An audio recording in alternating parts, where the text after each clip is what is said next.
또 한 해를 맞습니다. 2023년. 여러분들 새로운 각오가 있으세요? 2023년에 여러분들이 새롭게 결심하는 것들이 있으신지요? 2022년에 다이어트에 실패하신 분들, 언제나 다이어트는 오늘 하는 거예요. 1월 1일에. 1월 1일부터 시작하는 게 다이어트죠. 엊그저께 연말 모임을 저희가 잘 했습니다. 정말 즐거운 시간이었고 의미 있는 시간이었어요. DC의 별이 빛나는 밤에 그때 저에게 질문이 하나 있었는데요. 좋아하는 구절이 무엇입니까? 라는 질문을 어떤 분이 하셨어요. 그런데 저는 10년 전, 약 9년 전까지만 하더라도 사실은 사도행전 20장 24절의 말씀을 상당히 좋아했고, 그 사도 바울의 어떤 열정을 가지고 교회를 섬기고 그렇게 살았으면 좋겠다라는 어떤 결심이 계속 있었어요. 사도행전 20장 24절이 저의 좋아하는 구절이었으나 시간이 지나면서 말씀을 공부하고 또 말씀을 선포하고 말씀을 생각하는 가운데 이 성경 한 구절로는 부족하다라는 생각들이 너무 든 거예요. 성경 말씀은 한 구절 한 구절이 다 중요합니다.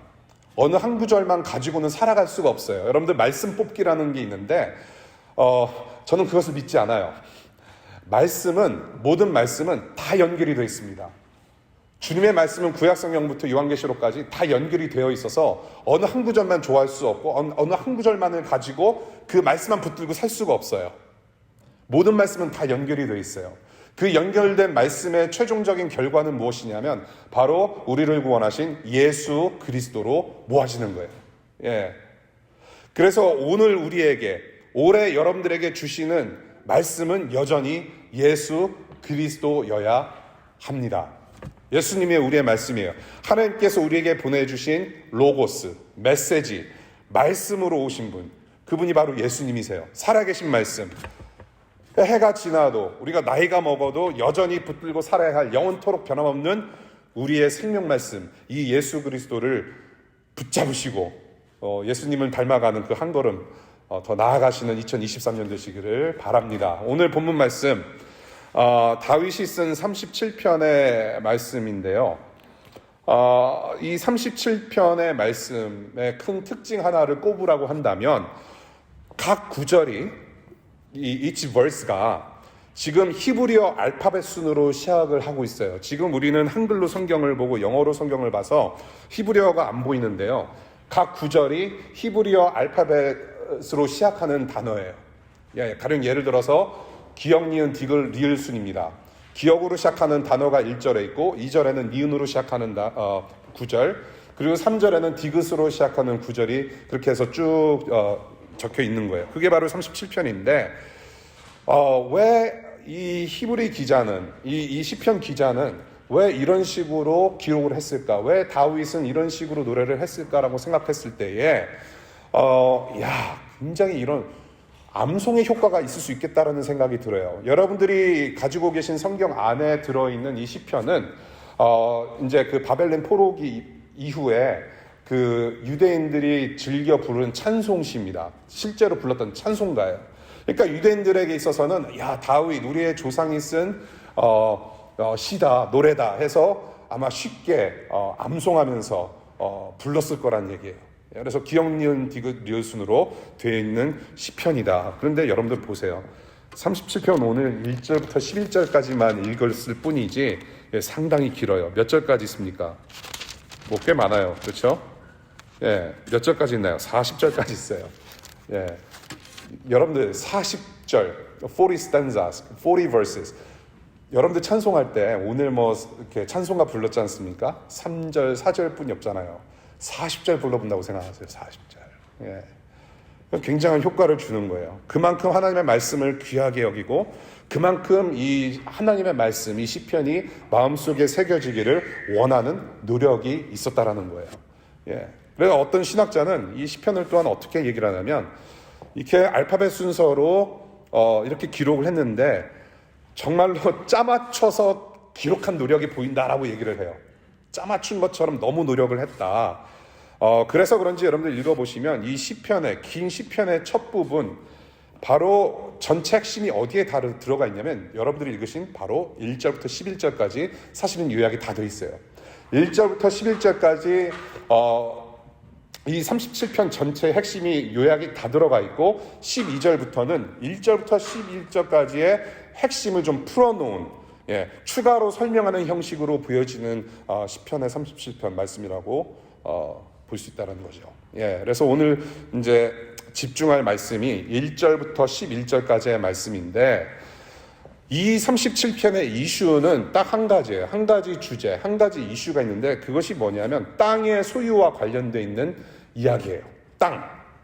제가 단톡방에 오늘 설교 본문은 37편이고 주제는 제목은 땅을 물려받을 것이다.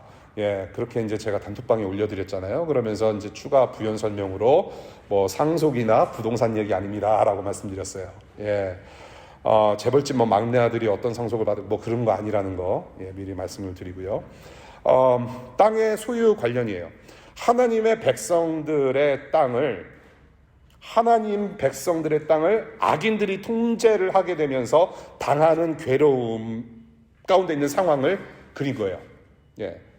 악인들이 우리의 땅을 지금 소유하고 있고 통제하고 있다. 그 괴로움을 노래로 표현한 시예요.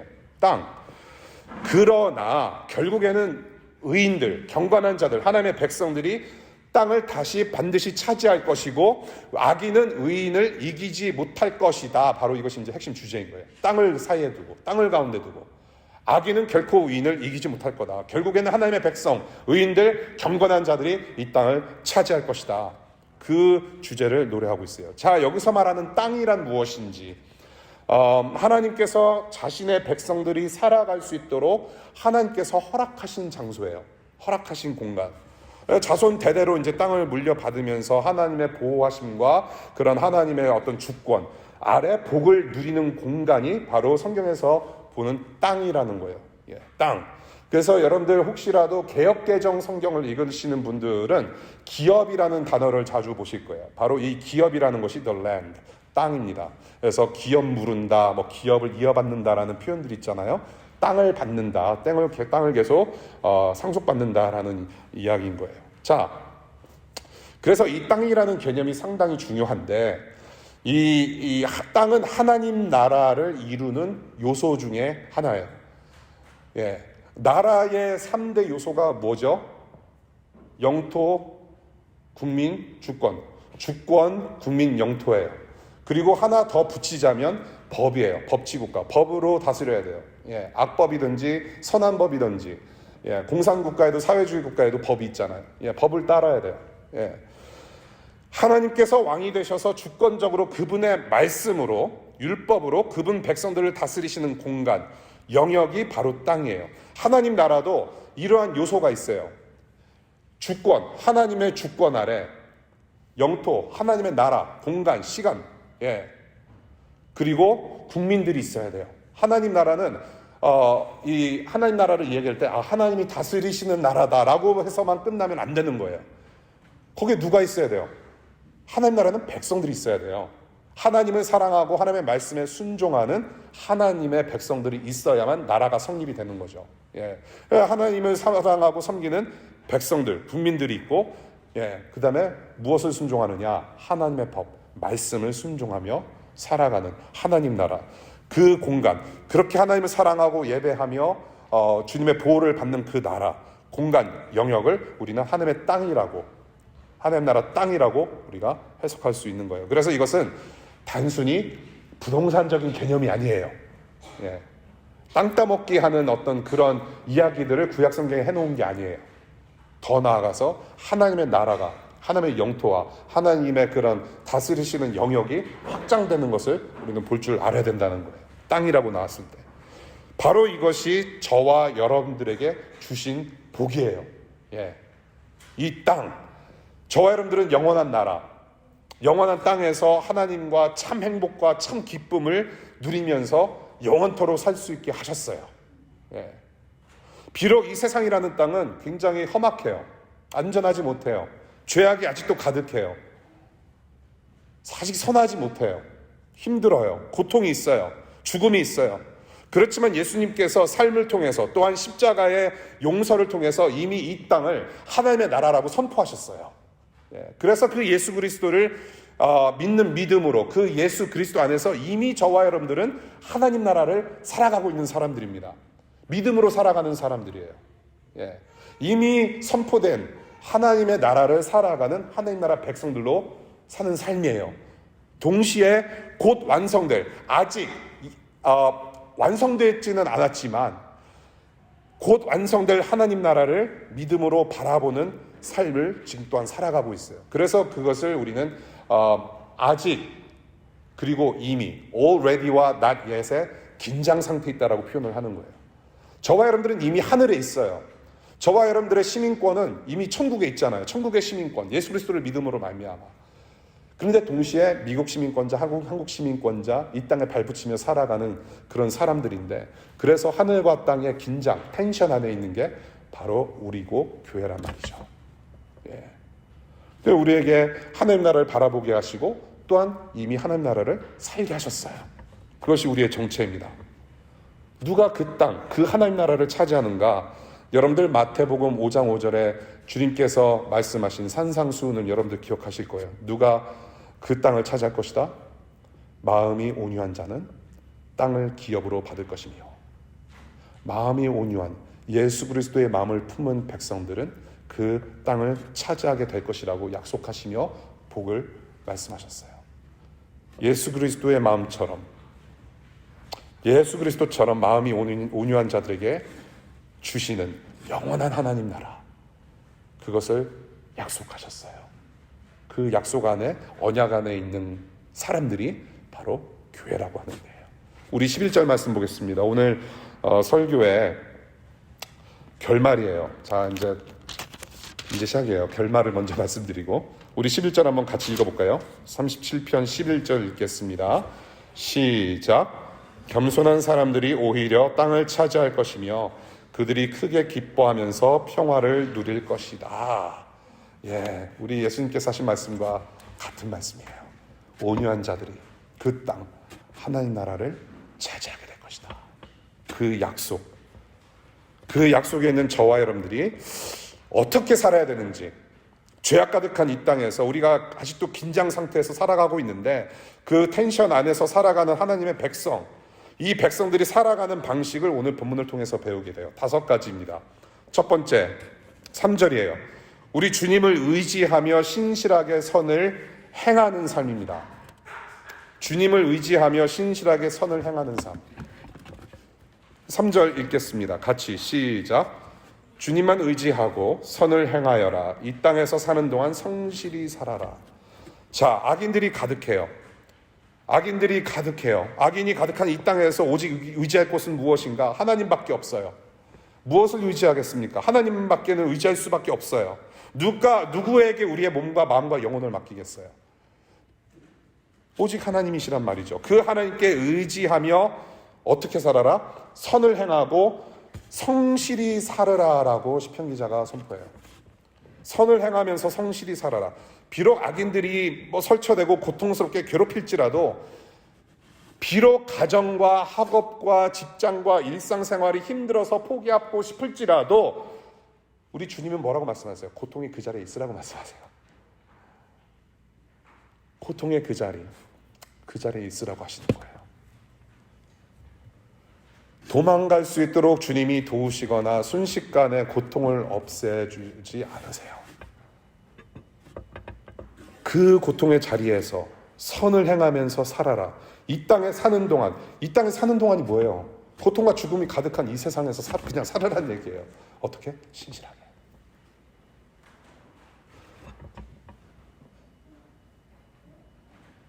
도망갈 수 있도록 도우시거나 순식간에 문제를 해결해 주지 아니하시고 그 자리에 있어라.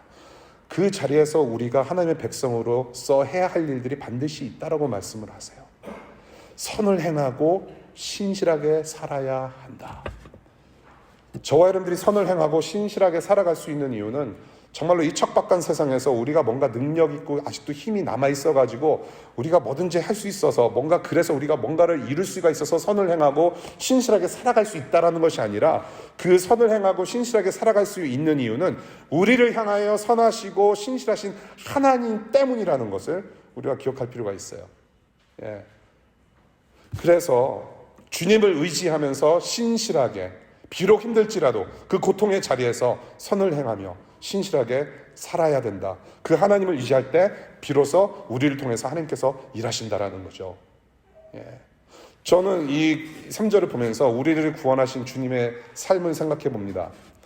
여러분들 십자가 죽음으로 향하는 삶 자체가 고통이었어요. 하나님의 아들 예수 그리스도는 하나님의 영광을 벗어나서 이 땅에 오신 것 자체가 죽음이셨어요. 죽음을 사셨어요. 일생을. 그러한 고통 속이었지만 그 길을 회피하지 않으셨어요. 결코 도망가지 않으셨어요. 예. 그 고통의 자리에 늘 계셨어요. 누구와 함께? 인간들, 저와 여러분들과 함께. 하나님 아버지를 전적으로 의지하셨어요. 그리고 순종하셨어요. 그리고 그분의 선하심과 신실하심으로 사람들을 사랑하시고 구원하셨어요. 그 예수님의 일생. 그 일생은 바로 어두운 세상을 비추는, 우리의 영혼을 비추는 빛이셨죠. 우리는 그 예수님을 닮아가는 일상을 이제 2023년에 살아가요. 여러분들 올 한 해도 그 빛 되신 주님을 닮아가는 선하고 신실한 그것이 우리의 미들네임일 수 있는 그런 한 해 되실 수 있기를 바랍니다. 두 번째, 주님의 기쁨을 갈망하는 삶입니다. 우리는 어떻게 살아야 되는가? 주님의 기쁨을 갈망하는 삶을 살아야 한다라고 4절에서 이야기합니다. 4절 한번 같이 읽어볼까요? 시작. 기쁨은 오직 주님에게서 찾아라. 주님께서 내 마음의 소원을 들어주신다. 기쁨. 여러분들 힘들고 좀 지치고 쓰러지고 싶은 일상을 또 여전히 살아가겠지만 또 기쁨이 있을 거예요. 즐거움도 있을 거예요. 예. 신나는 일들도 있을 거예요. 그러나 하나님 안에서 누리는 참 기쁨을 추구하실 수 있는 우리 모두 되었으면 좋겠어요. 예, 주님 안에 있는 자들은, 저와 여러분들은 일회성 기쁨으로 사는 사람들이 아니에요. 예, 이벤트성으로 살아가는 사람들이 아니에요. 우리는 하나님께서 늘 함께 하시기 때문에 그 하나님의 기쁨 안에서 살아갈 수 있는 사람들이에요. 예, 이것은 그래서 단순히 어떤 이모셔널한 어떤 기쁨을 얘기하는 게 아니에요. 이모셔널 조이가 아니에요. 감정적인 기쁨만이 아니라 하나님 때문에 하나님을 위해서 하나님과 함께하는 삶 자체가 기쁨인 것이에요. 물론 감정적으로 기쁨을 누릴 수가 있어요. 하나님께서 우리에게 감정을 주셨어요. 감정의 주인이시기도 해요. 그래서 하나님으로 인해서 정말 우리가 감동해서 우리가 눈물의 기쁨의 눈물을 흘리면서 즐거워할 수 있고 기뻐할 수 있어요. 그런데 우리가 지금 추구하는 기쁨은 beyond emotional joy. 삶 자체가 기쁨이다. 이렇게 주 안에서 기뻐하는 삶을 바라는 것, 그 기쁨을 소원하는 마음을 주님께서 주신다라고 4절에서 말씀하세요. 자, 기쁨은 오직 주님에게서 찾아라. 예, 주님 안에 있는 기쁨을 찾으라고 말씀하세요. 그 다음에 하시는 말씀이 뭐냐면 주님께서 너의 마음에 소원을 들어주신다라고 말씀하세요. 예, 이것을 잘못 읽으면요, 주님께서 너의 마음을 소원을 들어주신다. 그래, 2023년 첫 예배 이런 말씀 나와야지. 우리의 소원을 들어주실 거야. 2023년 결혼도 하고 PhD 공부도 끝내고 직장도 잡고 연애도 하고 그래, 소원을 들어주시는 하나님이 우리 하나님이시지.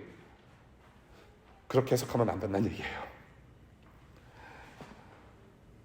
주님께서 우리의 욕망을 다 들어주신다는 말씀이 아니라, 영어 성경만 보더라도 여러분들 영어 하시잖아요. 좀 기본적인 영어 있으시잖아요. 영어 성경은 뭐라고 돼 있어요? He will give you the desires of your heart. 여기서 말하는 the desires는 그 앞에 있는 얘기를 하는 거예요. 그 욕망, 그 바람, 그 소원이 뭐냐면 하나님 안의 기쁨을 얘기해요.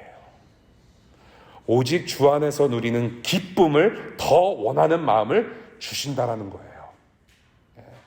세상에서 추구하는 어떤 일회성, 그런 이벤트성 기쁨이 아니라 하나님 안에서 누리는 기쁨, 하나님의 기쁨을 더 원하는 마음을 주신다라고 약속하는 거예요. 주 안에서 누리는 기쁨이 우리의 살아가는 힘이 돼요. 예, 그것이 믿는 사람들의 삶의 방식이에요. 여러분들 마라톤 선수가 힘들어 죽겠는데 미쳤다고 40몇 킬로를 뛰어요? 예. 여러분들 마라톤 선수, 뭐 황영조 선수나 우리 봉주 형이 마라톤 뛰는데, 장거리 뛰는데 웃으면서 뛰어요? 아, 즐겁네. 그러면서 마라톤은 역시 내 은사야. 그러면서 뜁니까? 아니에요. 마라톤은 힘들어요. 그럼에도 불구하고 왜 자꾸 뛰는 거예요? 1등하기 낮은 확률을 가진 운동이에요. 수백 명이 수십 명이 뛰는데 1등은 하나예요. 면류관은 한 명밖에 차지를 못해요. 확률이 낮아요. 그럼에도 불구하고 왜 마라톤 선수가 계속해서 준비해서 뛰냐면 뛰는 것 자체가 기쁜 일이기 때문에 그래요. 기뻐서 하는 일이에요. 뛰는 도중에는 힘들지만 저 결승점을 향해서 비록 1등은 못할지라도 거기에 골이 나는 것 자체가 기쁨이기 때문에 또 연습하고 또 다른 내년에 또 출전하고 그러는 거예요. 기쁨 그 자체인 거예요. 사도 바울이 기뻐하라고 말해요. 빌립보서를 읽어보니까 계속해서 기뻐하래요. 자기 자신은 지금 감옥 안에 있는데 자기 꼬라지도 기뻐할 만한 지금 경우가 아닌데 감옥에서 밖에 있는 성도들에서 기뻐하라 주 안에서 기뻐하라고 얘기를 해요. 비록 성도는, 저와 여러분들은 고난의 길을 가지만 믿음의 경주, 믿음의 꼬린선은 반드시 지나갈 것이다. 믿음의 경주를 마칠 것이다. 그 결승점까지 달려가게 하는 힘이 바로 뭐냐 하면 성경에서 말하는 기쁨이라는 거예요. 기쁨. 2023년 고통의 순간들이 있을 거예요. 지쳐서 쓰러지고 땀도 나고 막 무릎 까지고 그럴 거예요. 예, 관절 나가고 날개 찢겨지고 고통은 있지만 그럼에도 불구하고 우리가 살아갈 수 있는 힘은 어디 있느냐? 주 안에서 기쁨이 있기 때문에, 하나님이라는 존재가 계시기 때문에.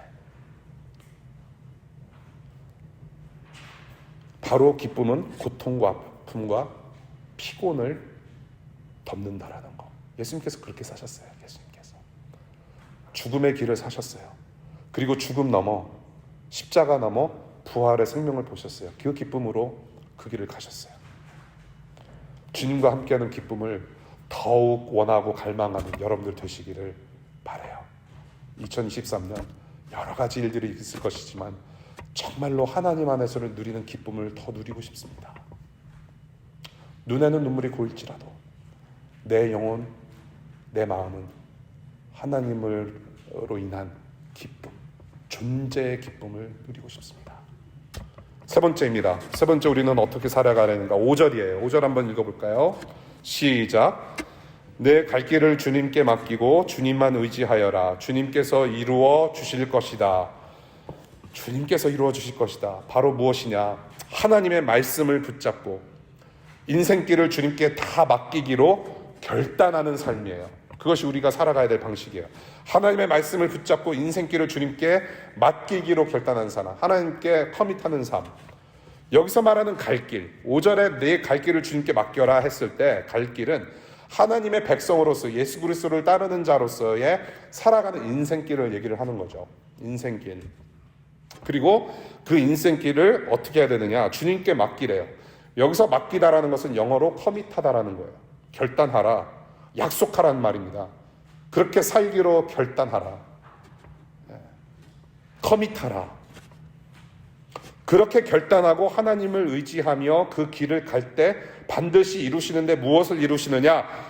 역시나 우리의 야망, 우리의 꿈, 세상 기준의 성공, 내가 정말로 2023년 개인적으로 원하는 모든 것들을 다 들어주실 것이다 라고 말씀하는 게 아니에요. 6절을 보십시다. 6절 무엇을 이루시느냐? 6절에 써 있어요. 너의 의를 빛과 같이 너의 공의를 한낮의 햇살처럼 빛나게 하실 것이다. 그것을 이루시는 하나님이시래요. 무엇이냐면 6절을 이렇게 이제 서머라이즈 할 수 있을 것 같아요. 하나님께서 보시기에 올바른 삶, 하나님의 뜻에 합당한 그런 정의를 추구하는 삶을 반드시 너희 가운데 이루실 거다라고 하는 거예요. 언제? 하나님의 말씀을 붙잡고 그 인생길을 주님께 다 맡기기로 결단했을 때, 하나님 보시기에 올바른 삶, 정의를 이 땅에서 추구하는 삶, 그 삶을 이뤄내실 것이다 라고 하는 거예요. 자, 어떻게 이렇게 할 수 있을까?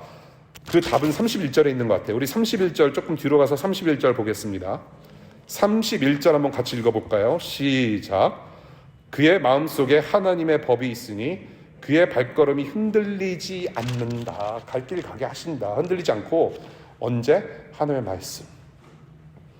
하나님 말씀 때문에 결코 그 발걸음이 흔들리지 않을 것이다 라고 약속하세요. 여러분들의 인생을 주님께 맡겨드리고 결단하고 커밋하고 그리고 그 하나님의 말씀에 의지하여 말씀대로 살 때 복된 삶을 누리게 될 것이다 라는 말씀을 하시는 거예요. 예수 그리스도는 자기의 야망을 불태우신 분이 아니에요. 하늘 영광을 뒤로 하시고 야, 이 세상에서 한번 대박 한번 쳐볼까 해서 자신의 개인적인 욕망, 세상의 기준에 따른 그 욕망을 성취하신 분이 아니에요. 철저히 하나님 아버지의 말씀에 순종하셨고 하나님 보시기에 올바른 세상, 하나님 나라 위해서 십자가를 지신 분이에요. 공의를 실천하신 분이에요. 하나님의 공의를 드러내신 분이에요. 정의를 실천하신 분이에요. 하나님과의 올바른 관계를 위해서 본인이 먼저 올바른 관계 속에 계셨고 그 올바른 관계를 우리에게 베푸신 분이에요. 예수님의 의 때문에 우리는 하나님을 만나게 됐어요. 우리의 의로, 우리의 잘남으로 만나게 된 거 아니죠. 그리고 그 예수는 하나님 나라 위해서 십자가를 지신 분이에요. 사람들의 환영과 인기에 현혹되지 않으시고 철저히 하나님께 인정받으신 유일한 인간이신 바로 하나님 아들 예수 그리스도란 말이에요. 사람들에게 보여주기 위한 삶, 사람들에게 인정받기를 원함보다는 하나님께서 알아주시고 하나님께서 인정하시도록 말씀을 단디 붙잡는 한 해 되시기를 바라요. 주님께서 이루어 주실 것이다. 무엇을? 나의 바람을? No.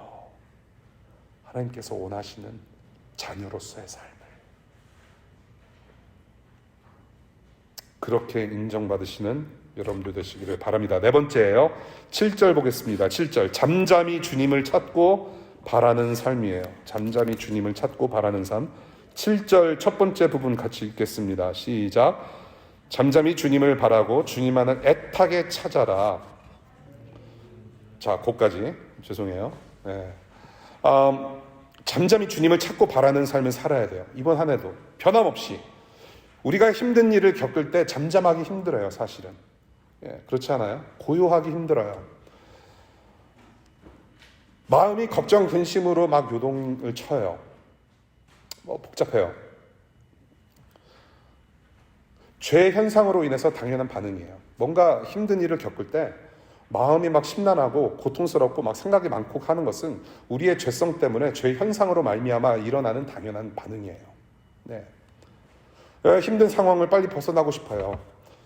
정말로 해결받고 싶어요. 내가 가지고 있는 이 최대의 문제, 빨리 해결받기 원하는 마음, 그 마음 갖는 것 자체도 버거운데 더 힘들게 하는 게 있어요. 그것이 뭐냐면 바로 7절 후반부예요.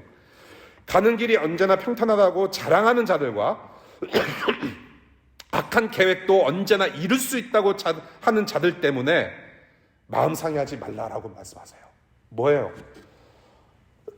나 힘들어 죽겠는데 빨리 해결받고 싶은데 어떻게 좀 안 될까? 빨리 벗어나고 싶다. 그런데 더 힘들게 하는 게 뭐냐면 남들 다 잘 되는 거 보면 마음이 더 바빠진다는 얘기예요. 생각이 더 복잡해져요.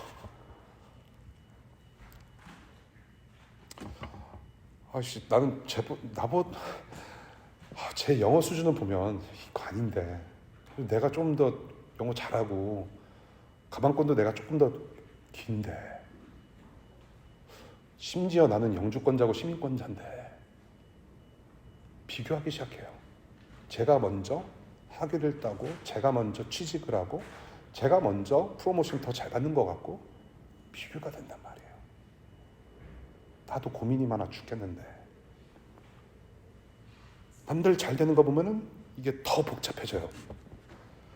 저와 여러분들의 시선을 사람들에게 두면 세상 수준으로 비교할 수밖에 없는 그 시스템 안에서 살고 있어요. 그래서 그래요. 우리는 경쟁 구도에 이렇게 휘말려요. 쉽게. 언제? 비교할 때. 엊그저께 우리 연말 모임에서도 어떤 분이 그런 고백을 하셨어요. 비교하니까 불평하게 되더라. 비교하니까 불평하게. 바로 이거예요. 경쟁 구도에 막 휘말리고 세상 수준으로 이제 막 비교 당하기 시작하면서 그 시선을 사람들에게 둘 때 거기서 이제 말리면서 이제 이렇게 빠져나오기가 힘든 거예요. 그러고 나서 결국 하나님과 멀어지게 돼요. 뭐냐면 결국 내 손해예요. 결국 내 손해예요. 당연한 결과예요. 하나님께 시선이 고정되어 있지 않기 때문에 당연한 결과예요. 더 힘들어요. 하나님과 멀어지게 돼요. 불평, 불만. 예수님을 생각하면요, 정말 예수님 대단한 분이에요. 사람들의 인기와 시선들을 다 뒤로 하시고 이 습관적으로 하신 게 있어요. 영적인 습관이신데 예수님은 그런 거에서 이렇게 자가격리를 잘 하신 분이에요. 새벽 미명에 아무도 없는 산에 올라가서 기도하신 분이란 말이에요. 예. 이런 구도에서, 이 세상의 경쟁 구도와 피라미드 속에서 스스로 철저하게 자가격리하신 분이 예수님이에요. 세상 권력과 폭력 앞에서 절대로 타협하지 않으셨어요. 예. 이 정도의 인기와 또한 그런 불의의 시선들을 받으면서 우리 같으면 사실 컴프로마이즈 해요. 예. 절충안을 딱 찾아서, 그게 외교 아닙니까? 외교술이에요. 그게 중간 지점을 딱 찾아서 윈윈 스트래터지 가면 돼요. 근데 예수님은 절대로 컴프로마이즈 하지 않으셨어요. 예, 철저하게 타협하지 않으셨어요. 대신 조용히 어디로 가셨느냐? 아무도 없는 곳에 가셨어요. 새벽 미명에 가셨어요. 홀로 기도하셨어요. 이것은 영적 기도 습관이셨어요. 더군다나 자기의 목숨이 위태로울 것을 뻔히 아심에도 불구하고 어디로 가셨냐면 겟세마네로 가셨단 말이에요. 겟세마네. 이 겟세마네에서 자신이 죽을 것을 아셨음에도 불구하고 겟세마네에서 하나님만을 바라셨고 하나님만을 애타게 찾으시는 분이 바로 예수님이에요. 그렇죠. 저와 여러분들도 우리의 일상 가운데서 우리가 좀 삶을 살아가면서 정말로 이 겟세마네가 필요해요. 저와 여러분들이. 여러분들은 이미 시끄러운 삶을 살아가고 있어요. 더군다나 인터넷의 발전과 전화의 발전으로 말미암아 여러분들의 눈과 귀와 마음과 생각은 쉴 틈이 없어요. 인스타를 보면 왜 이렇게 다른 사람들은 행복하지? 나도 저거 먹고 싶고 저런 데서 살고 싶고 충분히 유혹을 느끼며 또 빠질 수가 있어요. 야, 내가 이런 삶을 영위하려면 역시 로또가 최고야. 주님께서 로또 한 번만 맞춰주신다면. 너무나도 시끄러운 삶을 살아가요. 평상시에 너무나도 시끄러워요.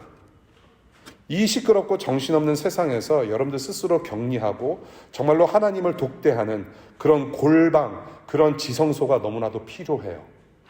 정말로 2023년에는 여러분들 좀 스스로 철저하게 작년 2월까지는 어쩔 수 없이 우리가 격리를 당했지만 우리는 스스로 고독해질 필요가 있어요. solitude. 고독은 여자친구, 남자친구가 없어서 느껴지는 외로운 감정이 아니라 고독은 스스로 찾아가는 게 고독이에요. 혼자 있음, solitude. 혼자 하나님께 나아가는 지성소와 하나님과 대면하는 시간을 반드시 가지시기를 저는 바라요.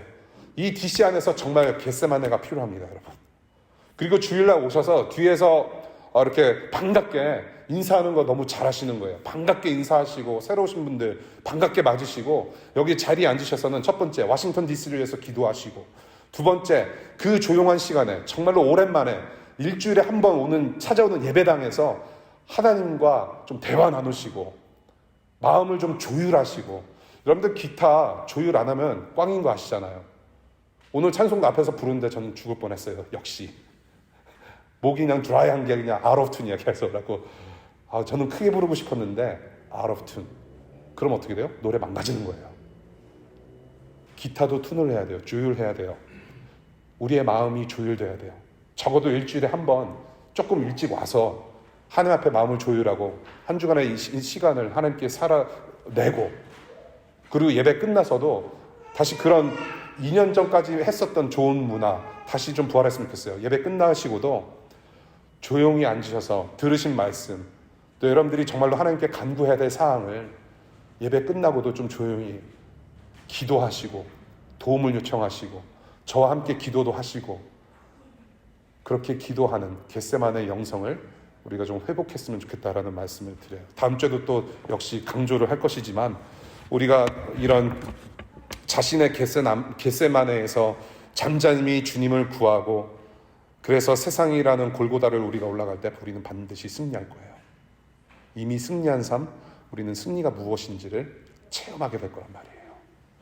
예. 그래서 네 번째, 우리가 살아가는 삶의 방식, 잠잠히 주님을 찾고 바라는 삶이라는 거 잊지 마시기를 바라요. 마지막으로 8절입니다. 8절 같이 읽겠습니다. 시작. 노여움을 버려라. 격분을 가라앉혀라. 불평하지 말아라. 이런 것들은 오히려 악으로 기울어질 뿐이다. 우리가 주님 앞에서 잠잠하지 않으면 남은 잘 되고 참 잘 풀려지고 잘 사는데 나는 왜 이런가 분노할 수밖에 없고 화날 수밖에 없고, 그래서 그 분노와 화는 어디로 이어지냐면 불평으로 이어진다라는 거, 아까 말씀드렸듯이. 여러분들 분노하고 화나는 거는 당연한 감정이에요. 이것은 우리가 self control이 굉장히 이해 쉽지 않죠. 예, 화날 만한 상황인데 화내지 않고 분노하지 않는 것은 그게 인간인가 싶을 정도로, 그렇지 않아요? 그런 감정이 있어요. 그런데 그 감정, 나오는 감정으로는 사실은 죄가 되지 않아요. 그것은 죄가 아니에요. 감정은 죄가 아닌데 조심할 것은 뭐냐면 이러한 감정이 악으로 이어지기 쉽단 말이에요. 죄악으로 이어지기가 쉬워요. 왜? 불평은 함정이에요. 불평은 하나님을 신뢰하지 않는 거란 말이에요. 선하신 하나님, 나를 위해서 특별히 계획하신 것이 있는데 그 계획을 신뢰하지 못하고 남들과 비교해서 남들과 같이 되려고 하는 그런 또 다른 우상을 만들어내려고 하는 본성 자체가 죄악이란 말이에요. 그것이 드러나요. 분노 조절 실패는 불평이에요. 이게 이제 함정이에요. 함정. 악을 행하는 함정. 하나님을 신뢰하지 못하는 그런 함정. 그래서 27절 보겠습니다. 37편 27절 함께 읽어볼까요? 시작. 악한 일을 피하고 선한 일을 힘쓰면 이 땅에서 길이길이 살 것이다. 악한 일을 피하라. 악한 일 도모하지 말고 선을 행하는 백성으로서의 삶을 지키라. 왜? 하나님께서 다스리시고 보호하시는 백성이기 때문에 악을 도모하지 말고 악을 추구하지 말고 악이 될 것은 미리 미연에 think about it. consider. 선을 행하라. 오히려 선을 행하는 백성으로서의 삶을 지키라. 왜? 우리는 하나님의 백성이기 때문에. 우리 9절 말씀 볼게요. 37편 9절. 진실로 악한 자들은 뿌리째 뽑히고 말 것이다. 그러나 주님을 기다리는 사람들은 반드시 땅을 물려받을 것이다. 그렇게 주님께서 주님 뜻을 이루실 때까지 기다리면서 신뢰할 때 땅을 물려받는다. 정리할게요. 분노가 있어요. 화가 있어요. We gotta watch out. 불평하지 않도록. 그런 감정이 있음에도 불구하고 내가 믿는 하나님, 나를 이끄시는 하나님은 분명히 선한 길로 인도하시는, 나를 최고로 아시고 최고의 것을 프로바이드 하시는 하나님이다. 그리고 오히려 선을 행하면서 이웃을 사랑하면서의 삶을 지켜나가는 몸부림. 그렇게 주님을 신뢰하고 나의 때, 하나님의 때를 기다릴 때에 바로 하나님의 나라, 그 땅을 우리가 찾아게 될 것이다. 그런 말씀이에요. 불평하지 않고 주어진 환경에서 사랑을 실천하는 삶입니다. 불평하지 않고 주어진 환경에서 사랑을 실천하는 삶. 우리가 살면서요, 적어도 저는 주님을 따라서면서 가끔씩 드는 생각, 아직도 드는 생각이 있어요. 뉴스를 보더라도 주변의 상황과 어떤 현상을 보더라도 늘 생각하는 거, 왜 하나님은 나쁜 사람들을 왜 저렇게 방치하시는가? 왜 당장 망하게 하지 않으시는가? 왜 악인들은, 저렇게 나쁜 사람들은 왜 잘 풀리게 하시는가? 오히려 하나님 믿는 사람들이 더 잘 돼야 되는 거 아닙니까? 라고 저는 하나님께 따져묻고 싶어요. 정말로. 왜 저 자매를 미국에 심어놓으셔서 왜 저렇게 생고생 시키시는가? 도대체 왜? 왜 나는 영주권을 늦게 해주셔서 왜 이렇게 뺑이 돌리셨는가? 뭐 그런 생각들. 여러 생각하죠, 여러분들도. 그렇잖아요? 나는 더 열심히 잘하는데, 내가 보더라도, 내가 비교하더라도 다른 직원들보다 훨씬 더 일 잘해놨는데, 오히려 다가오는 것은 인종차별과 여러 가지 불의. 분명히 있죠. 그런데 성경을 쭉 보면요, 그리고 하나님의 성품을 보면 오늘 본문에서도 마찬가지고요. 악한 자들이 성공해 보이잖아요. 지금 하나님의 백성들이 땅을 차지해서 지금 통치하고 있는데 뭐예요? 악한 자들이 성공하는 것처럼 보여요. 예. 이게 뭐냐면요. 이걸 좋아할 게 아니에요. 악한 자들이 성공하고 잘 되는 것이 보여진다는 것은 그만큼 무서운 일이란 말이에요. 왜? 이것 또한 하나님의 주권적인 영역이기 때문에 그래요. 잠시 동안 허락하시는 잘됨이에요. 그것은 영원한 게 아니에요. 여러분들 악한 사람들이 잘 되는 거 보고 박수치면서 나도 저래야 되겠다? 절대로 그러시면 안 돼요. 예. 성경에서 뭐라고 그래요? 성경에서 오늘 본문에서도 말하는 게 뭐냐면 결국 악인들은 망한다고 10절에 분명히 말씀하세요. 조금만 더 참아라. 악인은 멸망하고야 만다. 멸망할 사람들을 절대로 갈망하지 말라는 얘기예요. 보고 배울 만한 사람들 아니라는 얘기예요. 그런 사람들이 잘 되고 악한 사람들이 잘 되어 보이는 것은 하나님의 주권적인 영역으로서 잠시 동안 허락하실 뿐이지 분명히 말한다라고 성경에서 말씀하세요. 약속이에요. 이 땅에서 잘 되고 안 되고는요 하나님의 주권에 달린 문제예요. 예. 저는 여러분들이 살면서 DC에서 이제 여러 가지 목표를 가지고 사시잖아요. 우리가 삶에 어떤 목표가 있잖아요. 다음 단계가 있고 어떤 그런 꿈을 그리면서 살잖아요. 예. 물론 계획하는 건 좋아요. 하세요. 근데 그 길을 데리고 가시는 분이 누구예요? 길을 만들어 가시는 분은 누구예요? 하나님이세요. 주권적인 영역에 맡겨드려야 돼요. 어떻게 될지 몰라요. 저도 성공할 줄 알았어요. 20대 PhD 따서 그 당시에는 김포공항밖에 없었거든요. 예, 그런 시절의 사람이에요. 예, 저보다 아무튼 김포공항 가면은 동네 사람들이 관광버스 대절해가지고 나를 환영해 줄 것이다. 예, 미국에서 공부하고 온 우리 주영이 대단하다. 청주에서 완전 무심천 용났네, 개천에서 용났네 환영해 줄 줄 알았어요. 인생 한번 꼬이기 시작하니까요 계속 꼬여요. 여러분들 계획 잘 되는 것 같죠? 뭔가 잘 풀리는 것 같죠? 조심하세요. 조심하세요. 여러분들은 잘 되든 안 되든 하나님의 주권 아래 있습니다. 하나님의 계획 아래 있어요. 그러면 우리는 어떻게 살아갈 것인가? 그렇다면 우리는 하나님을 신뢰할 수밖에 없어요. 여러분들이 2023년 또 앞으로의 인생길 잘 풀릴 거라는 보장이 있으세요? 누가 그걸 개런티합니까? No one. 결국에는 악인들은 망한다라고 10절에서 분명히 말씀하세요. 불평하지 않고 주어진 환경에서 선과 사랑함을 실천하는 삶을 살아라. 여러분들 예수님도 분노하시고 화내셨어요. 그런데 예수님의 분노와 화는 거기서 끝나셨어요.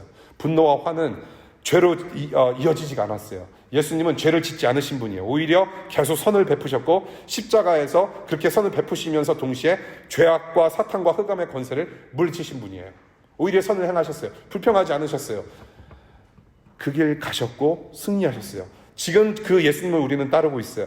우리가 따르고 우리가 해야 될 일은 뭐냐면 불평 불만이 아니에요. 비교가 아니에요. 주어진 환경에서 주권자이신 하나님을 의지하는 게 일이에요. 예. 그리고 주님의 선함을 실천하는 작은 예수로서 사랑하는 삶이에요. 소소한 삶. 제가 엊그저께 연말 모임에서도 말씀드렸듯이 불편한 편의점의 독고씨처럼 살아가는 거예요. 내가 비록 이런 사람일지라도 나의 존재 때문에 누군가에게는 복이 흘러가는 삶. 예. 하나님을 의지하며 작은 사랑 실천하는 삶. 그러한 사람들이 바로 하나님 나라를 볼 거라고 약속해요. 비록 지치고 외로울지라도 해야 할 일 하며 주님을 기다리는 백성들은 반드시 그 하나님 나라, 그 땅을 차지할 것이다. 제가 만든 신학의 한 노선이 있어요. 모르시죠? 저도 나름 신학자예요. 그리고 여러분들도 신학자예요, 사실은. 예. 여러분들도 모든 사람은요, 신학자예요. 신학을 사는 사람이에요. 성경 말씀에서 말하는 창조주 하나님을 믿든지, 그 하나님을 공부하는 사람이든지, 그 하나님을 생각하는 신학자이든지, 아니면 자신이라는 신을 생각하고 공부하고 실천하는 신학자인지, 모두가 신학자일 수 있어요. 제가 만든 신학이 뭐냐면, 바베큐 신학이에요. 바베큐 신학. 딱 보아도 그렇지 않습니까? 야, 신학도 저렇게 먹는 걸로 연결시키는구나, 저 사람은. 바베큐, BBQ 신학이에요. 뭐냐 하면요, 바베큐는 서서히 구워져야 제맛이에요. 서서히 구워야 돼요. 너무 센 불에 그냥 확 구우면 안 돼요. 겉에만 타요. 서서히 구우면서 이것이 미디움 웰인지 레어인지 웰던인지를 조절할 수 있어요. 서서히 구워져야 제맛이에요.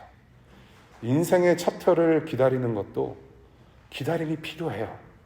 인생 다음 챕터도 이 바베큐가 필요하단 말이에요. 서서히 기다릴 줄 알아야 돼요. 저와 여러분들의 신앙 서서히 구워져야 돼요. 그래야 예수님처럼 잘 닮아갈 수 있어요. 너무 급하게 막 감정 조절 안 돼서 막 신앙생활 하잖아요. 그러면 번아웃 되기 쉬워요. 자기의 탤런트가 무엇인지 모르고 자기의 재능이 무엇인지 모르고 부르심이 무엇인지 모르고 막 뛰어들어서 감정대로 열심을 다하면 번아웃 돼요. 그게 뭐냐? 금방 타버린다는 얘기예요.